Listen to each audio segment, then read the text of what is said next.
Buenas noches, profesor. Buenas noches, compañeros. El día de hoy mi grupo y yo les vamos a hablar acerca de la enfermedad de Wellman. Para empezar, un poco de introducción. La enfermedad de Wellman, descrita en 1954 por el médico Moshe Wellman, es una enfermedad pediátrica causada por la deficiencia del enzima lisosomal y pasta ácida. La deficiencia de esta enzima conduce a un almacenamiento masivo de triglicéridos, diésteres de colesterol, y estos depósitos dañan los tejidos afectados, principalmente el hígado, el cerebro y el vaso. Se incluye el grupo de enfermedades ocasionadas por el almacenamiento de líquidos, también llamado liquidosis. La enfermedad de Wellman es técnicamente mortal a principios de la infancia, a menos que se realice un tratamiento con trasplante de células hematopoyéticas. El día de hoy aclararemos dudas acerca de la enfermedad de Wellman, entre ellas su origen, las causas. Hablaremos también sobre la lipasa ácida, cómo se transmite, sus síntomas y algunas manifestaciones clínicas, diagnóstico y por último tratamiento. A continuación les paso a mi compañero. El origen fue descubierto por primera vez por Abramov, Skor y Ullmann. En 1956, estudios posteriores han ampliado sus conocimientos, demostrándose en 1969 el defecto enzimático de la lipasa ácida lisosomal. Las causas de esta enfermedad. La enfermedad de Wellman es una alteración congénita del metabolismo de los lípidos y se debe al déficit de una enzima lisosómica. Esa enzima se llama lipasa ácida, es enzima codificada a lo largo del cromosoma 10 y su función consiste en la degradación de triglicéridos de cadena corta y larga. También en seres de colesterol, las dos unidades básicas arquitecturales. Un defecto en esta función y podría producir el acúmulo de estas macromoléculas en la mayoría de los organismos y tejidos. El gel LIPA se encarga de dar instrucciones para facilitar la producción de la enzima lipasa ácida lisosómica, que se localiza en los lisosomas. Por lo tanto, cuando sean mutaciones en este gen, el nivel de lipasa ácida lisosómica se reduce. Por lo tanto, se acumulan diferentes tipos de grasas dentro de las células y tejidos. Eso deriva problemas digestivos como la mala absorción de nutrientes, los vómitos y diarrea. Como el organismo no puede valerse por los lípidos para tener nutrientes y la energía que se produce, puede producir un estado muy grave de desnutrición.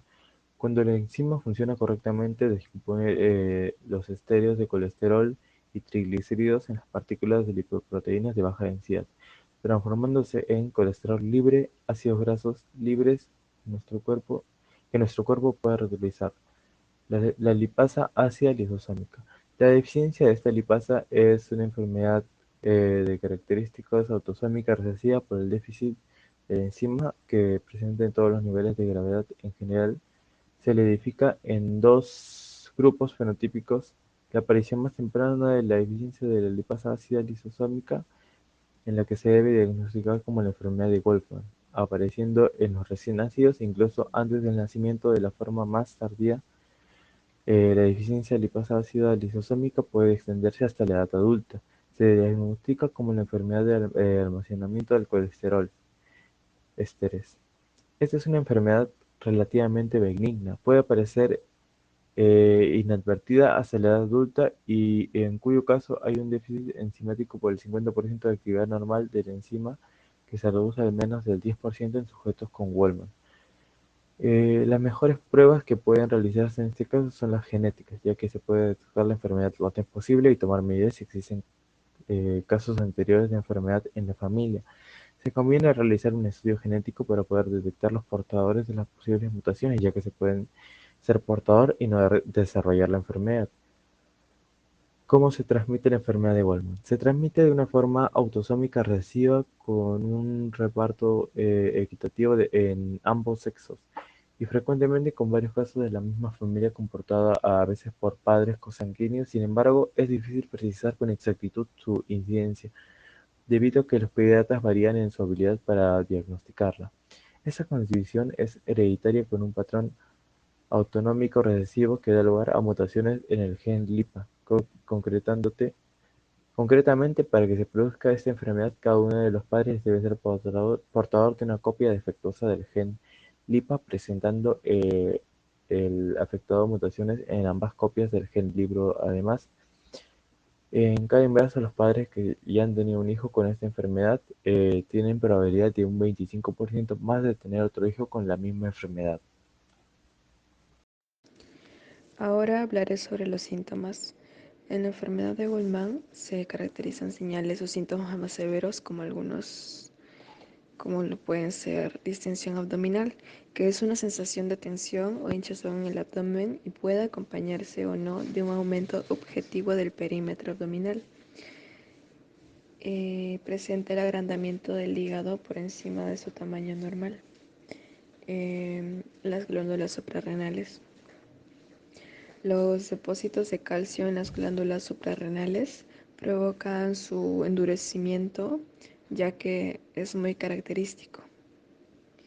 También tenemos vómitos, diarrea y dolor abdominal. Hipotonía. Se refiere a un bajo tono muscular que se produce en que el niño es más blando, la elasticidad del músculo es excesiva hasta contención blanco. Ictericia. Puede ocurrir cuando el hígado no produce de manera eficiente los glóbulos rojos a medida que se descomponen. Desnutrición. Es una situación donde todo el organismo desgasta sus tejidos y donde se producen diversas anormalidades metabólicas. Lipomas múltiples. Es un bulto de grasa de crecimiento lento que la mayoría de las veces se sitúa entre la piel y la capa muscular oculta. Y por último, tenemos hiperkeratosis. Esto se debe a una acumulación excesiva de queratina en las capas externas de la piel. Bueno, ahora hablaré sobre las manifestaciones clínicas. El inicio clínico de la enfermedad de Wolman se da durante las primeras semanas de vida, luego un breve intervalo libre, y no es improbable que los recién nacidos afectados de esta enfermedad nazcan como niños normales, aunque puede iniciarse desde el nacimiento. Son hospitalizados en los primeros 2 meses de vida y la muerte se produce invariablemente a lo largo del primer año, con mayor frecuencia en el primer o segundo trimestre. Aunque están citados supervivencias más largas, la mayoría de los pacientes cursan con un cuadro clínico similar que se caracteriza por vómitos, diarrea, torrea, distensión abdominal, desnutrición progresiva y detención de la curva para poner al... Por otro lado, se produce un ensanchamiento y aplanamiento de las vellosidades intestinales causados por la infiltración severa de la lámina propia, que son repletos de lípidos, y también se ha afectado a la mucosa, sino también al resto de las capas del intestino de las neuronas del plexo mientérico. También tenemos que es posible determinar las actividades de esta enzima, de las enzimas del líquido aminoático, entre las semanas 10 y 20 de la gestación. Ahora voy a hablarles acerca del diagnóstico de la enfermedad de Wolman. La aparición más temprana de la deficiencia de lipasa ácida lisosómica es la que se debe diagnosticar como enfermedad de Wolman y se puede realizar antes del nacimiento a través de unas pruebas de vellosidades criónicas o una amniocentesis. En el caso de la prueba de vellosidades criónicas se realiza en mujeres embarazadas y se recogen muestras del tejido fetal, enzimas y se realizan las vellosidades criónicas que son pequeñas protuberancias en formas de un dedo y se encuentran en la placenta. Esta prueba nos ayuda a detectar anomalías en los cromosomas del bebé. En el caso de la amniocentesis, es una prueba prenatal común, la cual se extrae una pequeña muestra del líquido amniótico que rodea al feto para analizarlo y posteriormente diagnosticar cientos de trastornos genéticos, defectos congénicos y otros problemas de salud en el feto. Esto creó que se realizaran durante las 15 a 20 semanas de embarazo. En los casos de los bebés nacidos que se sospecha de la existencia de esta condición, se puede realizar un examen de ultrasonido para comprobar la calcificación de las glándulas suprarrenales. Esto también puede ayudar en el diagnóstico, ya que se ha observado que aproximadamente el 50% de los recién nacidos tienen esta enfermedad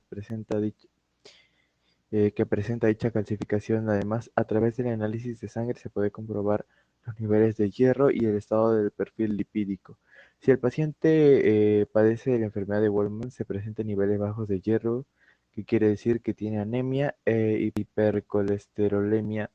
Y si realizamos una biopsia hepática al paciente, observamos un color brillante anaranjado del hígado, hepatocitos y células de Kupffer inundadas de lípidos, esteatosis micro y macrovesicular, cirrosis y fibrosis.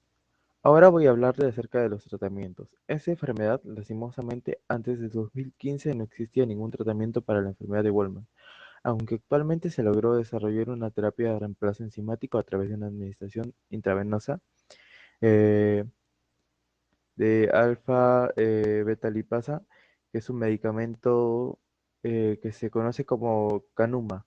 Esta terapia fue aprobada en Europa y Estados Unidos y Japón en el 2016 y consiste en una inyección de este medicamento. Una vez a la semana después de su aplicación se encontraron resultados positivos en los primeros 6 meses de vida, ya que la mayoría de pacientes lograron sobrevivir el año de edad. Y otra opción es la llamada trasplante de células madre, hematopoyéticas o también conocido como trasplante de médula ósea, y se realizan principalmente para evitar el avance de la enfermedad. Sin embargo, existen algunos opositores que indican que aumenta el riesgo de complicaciones graves e incluso puede conllevar a la muerte. Aún así, en el año 2000 se presentó el primer caso de la enfermedad de Goldman tratado exitosamente con este método, e incluso se realizó un seguimiento a largo plazo de este paciente. Los análisis indicaron que gracias a esta intervención se produjo una normalización de la actividad enzimática de la lipasa ácida lisosómica, y los niveles de colesterol y triglicéridos se mantuvieron dentro del normal e incluso desaparecieron algunos síntomas. Y el niño ya tenía 4 años y se encontraba estable. Además, logró desarrollarse con normalidad. A continuación, mi compañera les hablará acerca de las conclusiones de este tema que es tan interesante. La conclusión al que llegamos de la enfermedad de Wolman es una alteración congénita del metabolismo de los lípidos que se transmiten de forma autómica recesiva. Se caracteriza por el acúmulo de esteres de colesterol y triglicéridos en la mayoría de los órganos y tejidos debido a un déficit de la actividad de lipasa ácida lisosomal. El inicio clínico de la enfermedad de Wolman mantiene lugar durante las primeras semanas de vida, presentando alteraciones gastrointestinales, desnutrición progresiva, hepatoesplenomegalia y autorrea, con clasificaciones y aumento de tamaño de ambas suprarrenal. Dato este último muy característico. Como dijo mi compañero, no existe un tratamiento específico y de rápido desarrollo clínico ha hecho ineficaz cualquier tipo de manejo dietético. La muerte se produce impreviamente a lo largo del primer año de vida. Gracias.